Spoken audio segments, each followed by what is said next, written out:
नाज़रीन, जंगबंदी मुआहदे के बाद इसराइल पर पूरी दुनिया तनकीद कर रही है। लोग ये समझते हैं कि इसराइल ने जिस मकसद के लिए जंग छेड़ी थी वो मकसद अचीव करने में मुकम्मल तौर पर नाकाम रहा है। और दूसरी जानिब अगर यूएसए की बात की जाए तो अमेरिका में जो एनालिस्ट हैं वो ये कह रहे हैं कि ये जो इसराइल फ़लस्तीन जंग थी इसमें नाकाबिले तलाफ़ी अमेरिका को नुकसान पहुंचा है। और पूरी दुनिया ये समझती है कि जितना जुल्म किया गया, जितनी जारहियत दिखाई गई इसराइल ने, उसके पीछे सिर्फ और सिर्फ अमेरिका है। और आज की जो वीडियो है वो बहुत इंटरेस्टिंग है, चूँकि जंगबंदी के बाद जो फॉलोअप है वो मैं आपके साथ शेयर करूँगा।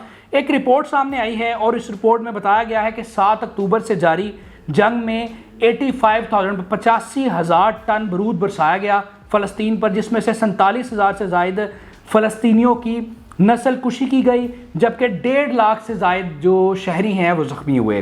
बरतानवी रिसर्च यूनिवर्सिटी एंड इंस्टीट्यूट के मुताबिक गज़ा के अंदर जो शहादतें बताई जा रही हैं 47,000, दर हकीकत ये शहादतें जो हैं वो तकरीबन 70,000 से ज़ायद हैं। ये फिगर जो है वो कम बताया जा रहा है, तादाद जो है वो कम बताई जा रही है।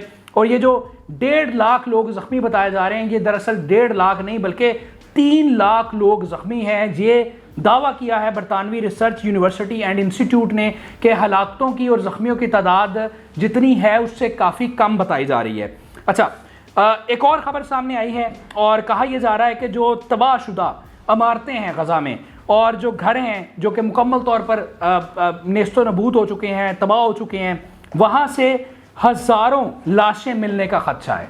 मतलब अब जबकि रिहेबिलिटेशन प्रोसेस शुरू होगा, वहाँ से मलबा हटाया जाएगा, तो ये ख़दशा है कि जब मलबा हटाया जाएगा तो हज़ारों लाशें जो हैं वो मिलेंगी। और ये भी कहा जा रहा है कि जो अमवात हुई हैं, जो अमवात जो हैं जो अभी तक जो डिक्लेयर की जा रही हैं 47,000, ये वो लोग हैं जिनकी डेड बॉडीज़ मिली हैं। ये वो लोग नहीं हैं जो कि अभी लापता हैं या जिनकी डेड बॉडीज़ अभी मिली नहीं हैं। तो ये हैरानकुन है। आप इससे अंदाज़ा लगाएं कि तबाही किस लेवल की हुई है, तबाही कितनी ज़्यादा है कि कहा यह जा रहा है कि अभी भी हज़ारों लाशें मिलने का इम्कान है। और ये जो मलबा है इसके हवाले से बात की जा रही है कि 10 साल लगेंगे इस मलबे को हटाने में, 10 साल लगेंगे इसको बिल्कुल ऑपरेशन करने में, क्लीन करने में। अच्छा, जंगबंदी के फ़ौरन बाद जो है गज़ा में अमदादी सामान की तस्सील जो है वो शुरू हो चुकी है। सैकड़ों अमदादी ट्रक जो हैं वो सलाहुद्दीन स्ट्रीट के रास्ते जनूबी गज़ा पट्टी में दाखिल हो चुके हैं। दूसरी तरफ यमन का स्टेटमेंट सामने आया है। यमन ने कहा है कि हम गज़ा में जंगबंदी का एहतराम करते हैं और गज़ा जंगबंदी के बाद इसराइल और फ़लस्तीन के दरमियान हम चाहते हैं कि अच्छा वर्किंग रिलेशन हो। उन्होंने कहा है कि जब जंगबंदी पर अमल दरामद शुरू हो जाएगा उसके बाद हम इसराइल पर मिसाइल हमले करना बंद कर देंगे। अक़वाम मुत्तहिदा के सेक्रेटरी जनरल का बयान आया है। उन्होंने कहा कि गज़ा जंगबंदी का खैर मकदम करते हैं। उन्होंने कहा कि मुआहदे के बाद अमदाद में हायल जो रुकावटें हैं वो दूर हो जाएंगी और मुआहदे के नतीजे में कैदियों और यरगमालियों को रिहा कर दिया जाएगा। इसी तरह जो गैर मुल्की एजेंसी है, खबरसां एजेंसी है, उनके मुताबिक जंगबंदी के ऐलान के बावजूद हमले नहीं रुके। ये सबसे इम्पॉर्टेंट चीज़ है कि जंगबंदी का ऐलान हो चुका है लेकिन अभी तक हमलों का सिलसिला जारी है, इसराइली जारहियत जारी है। चूँकि जो प्रैक्टिकल अमल दरामद होना है वो संडे से होना है, इतवार से होना है, तो इसलिए अभी भी वो हमले कर रहे हैं। इससे आप उनकी इंटेंशन का अंदाज़ा लगाएं कि इन्होंने कोई इंसानियत के लिए जंगबंदी नहीं की बल्कि इन्होंने प्रेशर में आकर जंगबंदी की है। और वो प्रेशर क्या था? एक तो ट्रंप का प्रेशर था और दूसरा जो प्रेशर था वो रेजिस्टेंस की पावर का प्रेशर था। जिस तरह रेजिस्टेंस डटी रही, जिस तरह रेजिस्टेंस ने इन पर ताबड़तोड़ हमले किए, उसकी वजह से ये मजबूर हुए टेबल टॉक करने पे। ये टेबल टॉक शौक से नहीं की गई या इनको रहम नहीं आया। इन्होंने जितनी दहशत गर्दी की है वो तो अब भी, जब जंगबंदी मुज़ाकरात हो चुके हैं, जंगबंदी का ऐलान हो चुका है, अब भी उनके हमले जारी हैं। और कहा यह जा रहा है कि तकरीबन 73 फ़लस्तीनी जो हैं वो गज़ा पट्टी में मुख्तलिफ इलाकों में शहीद हो चुके हैं। अच्छा, इसी तरह एक और ख़बर आपके सामने शेयर करेंगे कि रिपोर्ट के मुताबिक जंगबंदी मुआहदे के लिए होने वाली इसराइली कबीना की मीटिंग अभी तक नहीं हो सकी। चूँकि पहले ये खबर आई थी कि नेतन्याहू अपनी कबीना से जंगबंदी मुआहदे की मंजूरी लेंगे, लेकिन वो मीटिंग नहीं हो सकी थी। और अभी ये खबर आई है कि वो अभी तक मीटिंग नहीं हो सकी, चूँकि उनको खदशा था नेतन्याहू के कि अगर मैंने मीटिंग की और मंजूरी ली तो मुझे मंजूरी नहीं मिलेगी, चूंकि इसराइली कैबिनेट के बहुत सारे वुज़रा ऐसे हैं जो कि ये समझते हैं कि जंगबंदी नहीं होनी चाहिए। वो ये समझते हैं कि हमने जंगबंदी के लिए जंग नहीं छेड़ी थी, हमने मुज़ाकरात के लिए जंग नहीं छेड़ी थी, हमने जिस मकसद के लिए जंग छेड़ी थी वो मकसद हमारा अभी तक पूरा नहीं हुआ। अगर हमारा मकसद अभी पूरा नहीं हुआ तो हमें जंग से पीछे नहीं हटना चाहिए। इसी वजह से मंजूरी नहीं ली गई थी और अब तक कहा जा रहा है कि नहीं ली गई। अच्छा, जो फाइटर्स के रेजिस्टेंस के लीडर्स हैं उनके मुख्तलिफ स्टेटमेंट्स जो हैं इस वक्त मीडिया में चल रहे हैं और उन्होंने जंगबंदी के हवाले से वो अपना मौक़िफ़ दे रहे हैं और बता रहे हैं कि किस तरह उन्होंने ये सारे 15 महीने में जारहियत का सामना किया, अपने लीडर्स को खोया, ताबड़तोड़ हमलों का मुकाबला किया और फ़लस्तीनियों के साथ वो डट कर खड़े रहे। जंगबंदी ऐलान के बाद इसराइली हुकूमती जो इत्तेहाद है उसमें इख्तलाफात खुलकर सामने आ गए हैं और इसराइली वज़ीर ख़जाना और दफ़ा के जो वज़ीर हैं उन्होंने कहा कि हम हुकूमत से अलग हो जाएंगे अगर मुआहदे पर अमल दरामद किया गया। अच्छा, पहले इन वज़रा की जानिब से बार बार ये कहा जा रहा था कि जंगबंदी मुआहदा नहीं होना चाहिए, जंगबंदी मुआहदा नहीं होना चाहिए, अगर जंगबंदी मुआहदा हुआ तो हम हुकूमत छोड़ देंगे, हम नेतन्याहू की हुकूमत का तख्ता उल्ट देंगे। अब जबकि जंगबंदी मुआहदे का ऐलान हो चुका है तो अब इन्हीं वज़रा का ये स्टेटमेंट सामने आया है कि अगर अब इस पर अमल दरामद हुआ, चूँकि अभी 2-3 दिन बाकी हैं अमल दरामद में, तो अब इनका ये कहना है कि अगर अमल दरामद हुआ जंगबंदी मुआहदे पर तो हम नेतन्याहू हुकूमत से अलग हो जाएंगे और हुकूमत को गिरा देंगे। और यही प्रेशर था नेतन्याहू पर जिसकी वजह से वो मुज़ाकरात नहीं करना चाहते थे, वो मुआहदा नहीं करना चाहते थे, लेकिन ट्रंप का प्रेशर था जिसने मजबूर किया नेतन्याहू को कि वो मुआहदा करें और इनके साथ बैठें रेजिस्टेंस के साथ और उनके तमाम मुतालबात जो हैं वो माने। याद रखा जाए कि ये जो मुआहदा हुआ है इसमें बुनियादी जो किरदार है वो डोनाल्ड ट्रंप का है, चूँकि ट्रंप ने ये धमकी दी थी, इवन कि उन्होंने फ़लस्तीन के जो रेजिस्टेंस के रहनुमा हैं उनको भी धमकी दी थी कि अगर जंगबंदी मुआहदे में किसी किस्म की रुकावट डाली गई तो उसका नतीजा जो है भुगतना पड़ेगा। और इसराइल के साथ तो उन्होंने बिल्कुल कट ऑफ कर दिया था, अपनी पॉलिसी को शिफ्ट किया था। उन्होंने कहा था कि हम बिल्कुल किसी तौर पर भी इसराइल के साथ मुस्तकबिल में नहीं चलेंगे और इसराइल ने अगर जंगबंदी ना की तो उनको भी संगीन नताइज जो हैं भुगतने पड़ेंगे। अब यमन की बात कर लेते हैं। मैंने आपको पहले बताया कि जी जंगबंदी के बावजूद, जंगबंदी ऐलान होने के बावजूद भी इसराइल के हमले जारी हैं, चूँकि अभी अमल दरामद शुरू नहीं हुआ, अमल दरामद इतवार को शुरू होगा। तो दूसरी जानिब यमन ने भी हमले जो हैं वो अपने जारी रखे हुए हैं इसराइल पर और अमेरिका पर, और उनका ये मौक़िफ़ है कि जब तक इसराइल अपने फ़लस्तीन पर हमले बंद नहीं करेगा हम इसराइल पर हमले बंद नहीं करेंगे। तो अब खबर ये आ रही है कि उन्होंने इसराइल पर ड्रोन अटैक्स किए हैं और उसके साथ उन्होंने अमरीकी जो एयरक्राफ्ट है उसको भी रेड सी में निशाना बनाया। एक तरफ उन्होंने अमरीकी एयरक्राफ्ट को निशाना बनाया रेड सी में, दूसरी तरफ उन्होंने इसराइल पर ड्रोन हमले किए हैं। और यही वो बात है जो मैं आपके साथ बार बार इस पर जोर दे रहा हूँ कि अमेरिका को इस जंग के बाद ये एहसास हो चुका है कि इसराइल में ये कुव्वत मौजूद नहीं है कि वो किसी भी मुल्क का मुकाबला कर सके या किसी भी फोर्स का मुकाबला कर सके। उनको ये बिल्कुल एहसास हो चुका है कि अगर इसराइल रेजिस्टेंस का मुकाबला नहीं कर सका तो किसी स्टैब्लिश्ड आर्मी का क्या मुकाबला करेगा। और दूसरी जानिब उनको रेजिस्टेंस की पावर का एहसास हो चुका है और ख़ास तौर पर यमन का एहसास हुआ है। देखिए, फ़लस्तीन का मामला तो इसराइल के साथ था, लेकिन यमन ने जिस तरह अमेरिका को नाको चने से बुआए हैं, उनको बिल्कुल उनका जहाज़ जो है रेड सी से गुजरने नहीं दिया और वो हमले जो आज से साल पहले शुरू किए थे वो अब तक जारी हैं, जंगबंदी के बाद भी जारी हैं। और अमेरिका एक सुपर पावर जिसके पास पूरी दुनिया की टेक्नोलॉजी और ताकत मौजूद है, वो तमाम तर ताकत के बावजूद भी यमन को टस से मस नहीं कर सका, यमन का कुछ बिगाड़ नहीं सका। और यमन आज भी उसी आबोताब के साथ खड़ा है और अमेरिका की आंखें में लाकर उन पर हमले भी कर रहा है, उनको जवाब भी दे रहा है। इसी वजह से अब भी इन्होंने रेड सी में हमला किया है। इसराइल ने एक मुतालबा किया है जिसको आप दीवाने का ख्वाब कह सकते हैं। इसराइल ने कहा है कि ट्रंप अपने पहले जो 100 दिन हैं उसकी हुकूमत के, उसमें ईरान के ख़िलाफ़ फ़ौजी अदम इस्तेहकाम के इक़दामात करे। मतलब ये बड़ी हैरानकुन बात है कि वो अब भी ये समझते हैं चूँकि यूएसए की अगर बात की जाए तो यूएसए में ये बड़े लेवल पर ये बात की जा रही है यूएसए में कि जनाब ये जो इसराइल फ़लस्तीन जंग थी इसमें यूएसए का बड़ा नुकसान हुआ है, यूएसए बैकफुट पर चला गया है, पूरी दुनिया में जो यूएसए की हेजमनी थी वो मुतासर हुई है, यूएसए की जो सॉफ्ट पावर है जिसकी वजह से पूरी दुनिया ये समझता था कि यूएसए सुपर पावर है, यूएसए इंसानी हकूक़ का चैम्पियन है, ह्यूमन राइट्स का चैम्पियन है। तो ये सारी चीज़ें मुतासर जो हुई हैं वो सिर्फ़ और सिर्फ इसराइल फ़लस्तीन जंग की वजह से हुई है, चूँकि लोग ये समझते हैं जो कि हकीकत है कि ये जितना जुल्म किया 15 माह में, जितनी जारहियत इसराइल ने दिखाई, इसके पीछे सिर्फ और सिर्फ यूएसए था।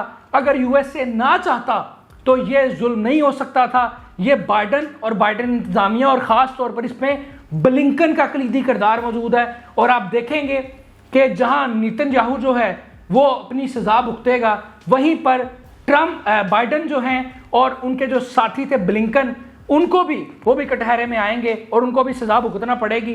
तो इसी वजह से ट्रंप ने दानिशमंदी दिखाई और उन्होंने पहले ही अपनी पॉलिसी को वाज़ह किया हलफ उठाने से पहले ही, और उन्होंने कह दिया कि जनाब मेरी प्रायोरिटीज़ बिल्कुल मुख्तलिफ हो चुकी हैं। और इसराइल के हवाले से उन्होंने तनकीद पे की, नेतन्याहू पर भी बयानात दागे, उन्होंने कहा कि हमारा कोई ताल्लुक नहीं है अब इनके साथ।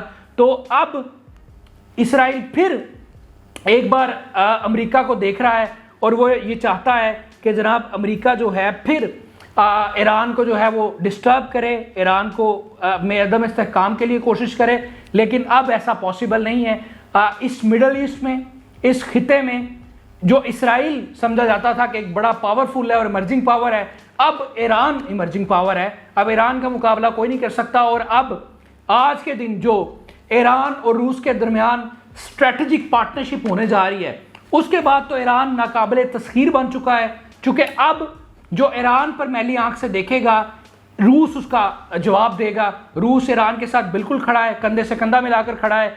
और दूसरी तरफ ईरान जो है वो जोहरी मुज़ाकरात भी कर रहा है, ईरान के मुख्तलिफ कंट्रीज़ के साथ मुआहदे भी चल रहे हैं। तो ईरान जो है वो नाकाबिले तस्खीर बन चुका है। और ये जो ख्वाब था इसराइल का कि वो ईरान पर हमला करेंगे, ईरान के साथ जंग लड़ेंगे, अब ये पॉसिबल नहीं है। चूँकि ईरान के साथ रशिया खड़ा है और रशिया के साथ ट्रंप मीटिंग करने जा रहा है, तो ये किस तरह पॉसिबल है कि ईरान पर कोई मैली आंख से देखेगा या ईरान पर कोई हमला करेगा। लेकिन इनका अभी भी ख्वाब है कि जी किसी तरह हम जो है वो चीज़ों को मैनेज कर लें और इसराइल जो है वो ईरान के ख़िलाफ़ कुछ कर सके।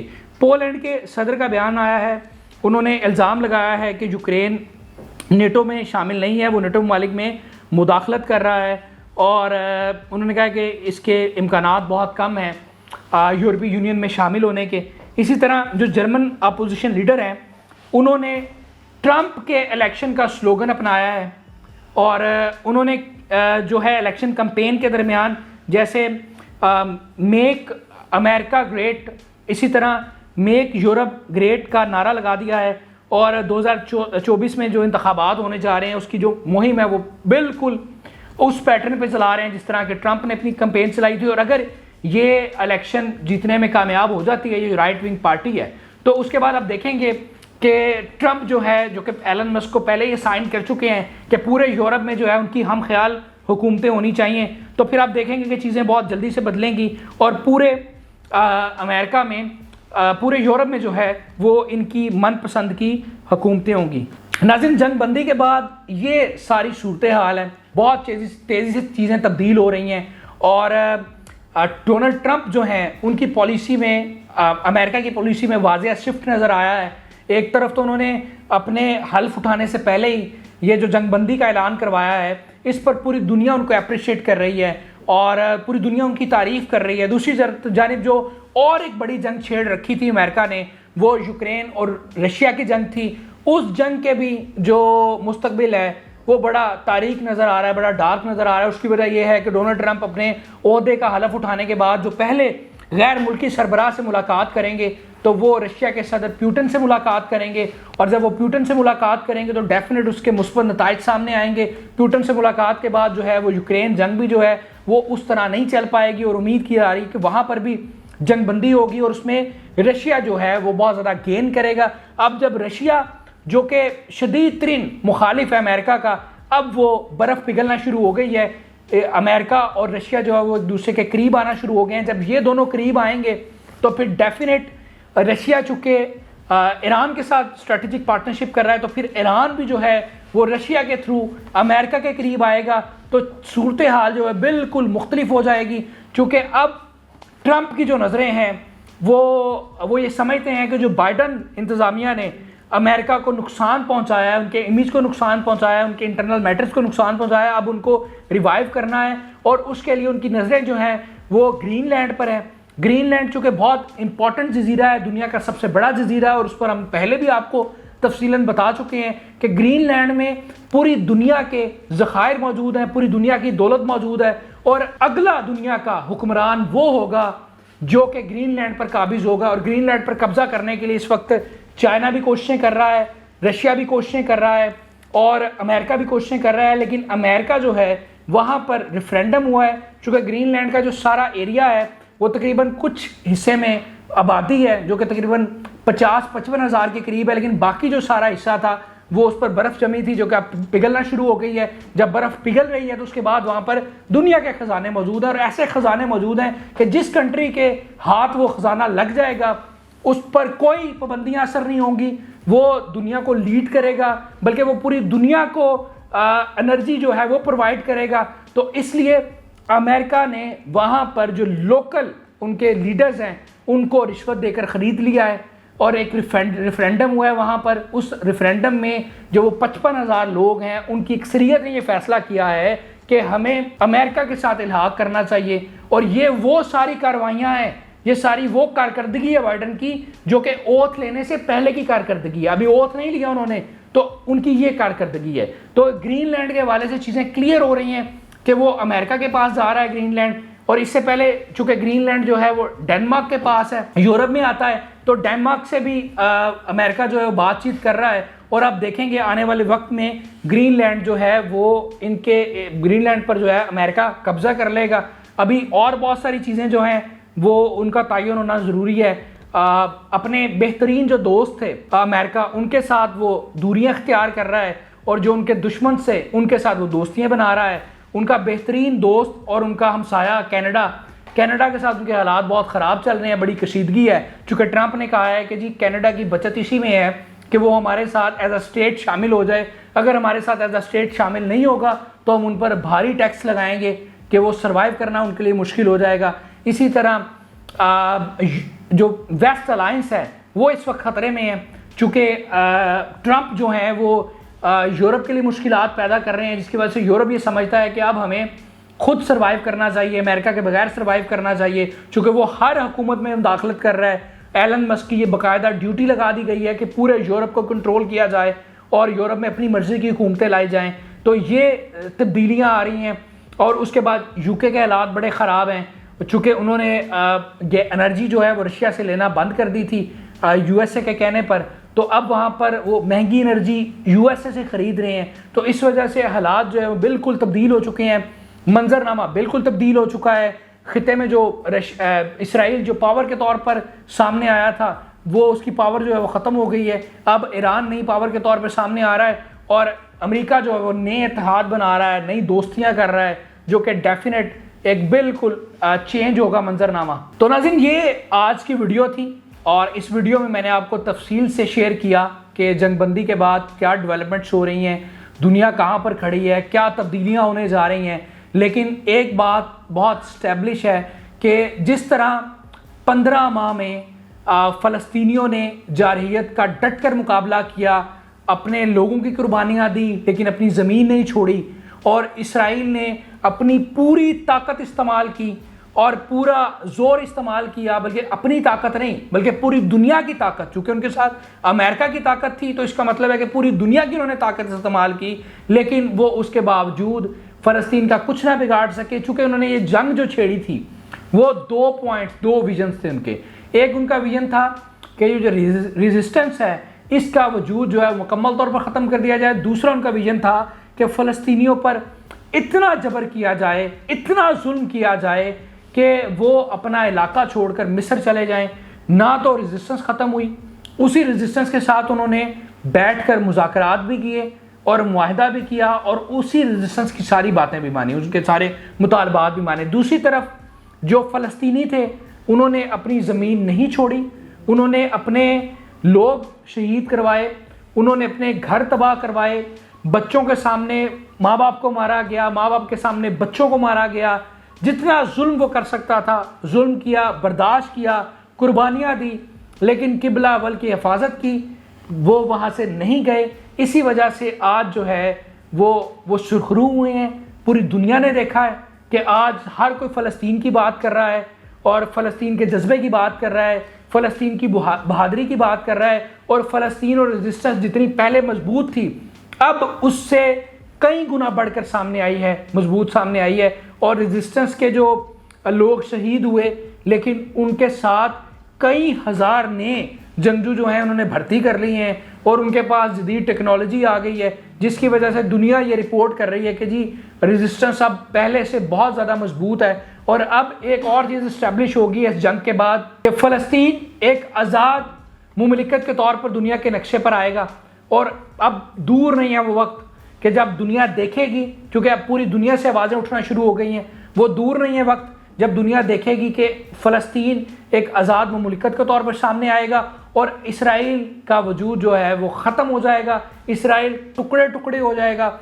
ये बात जब हमने आज से 10 माह पहले की कि इसराइल टुकड़े टुकड़े होगा, तो लोगों ने कहा कि ये सिर्फ आप एक फेक बात कर रहे हैं, इसका कोई हकीकत के साथ ताल्लुक़ नहीं है, आप चीज़ों को एग्जेजरेट कर रहे हैं। लेकिन आज जो बात हमने 10 माह पहले की थी, जब कोई सोच नहीं सकता था इसराइल के टुकड़े टुकड़े, आज इसराइल में जो हिस्टोरियन मौजूद हैं, जो उनके एनालिस्ट हैं, वो इस पर बात कर रहे हैं कि ये खदशा मौजूद है कि इसराइल जो है वो क्लैप्स कर जाएगा, उसका डाउनफॉल शुरू हो चुका है। चूँकि दुनिया में कोई भी रियासत, ये मैं नहीं कह रहा, ये बल्कि इसराइली हिस्टोरियन कह रहे हैं कि दुनिया में कोई भी जो सिहूनी रियासत है वो 80 साल से ज़्यादा सर्वाइव नहीं कर सकी। एक इनकी बहुत फेमस एम्पायर थी, वो भी 80 साल सर्वाइव कर सकी थी। अब जो इसराइल है वो भी 77 ईयर का हो चुका है और वो इसको कनेक्ट कर रहे हैं हिस्ट्री के साथ, मज़हब के साथ, कि शायद इसराइल का वक्त भी पूरा हो चुका है। और जो उनकी पहले भी फेमस एम्पायर थी वो भी बैरूनी हमलों से नहीं बल्कि अंदरूनी इंतशार और अंदरूनी हमलों से डिस्टर्ब हुई थी, तबाह हुई थी। और अब इसराइल भी जो है वो जंगबंदी के बाद अंदरूनी मसाइल में घिर चुका है, हुकूमत भी जाएगी, नेतन्याहू का ट्रायल शुरू हो चुका है, वो फांसी के फंदे पर भी चढ़ेगा। उसके बाद आप देखेंगे कि वहाँ पर खाना जंगी का ख़तरा भी मौजूद है।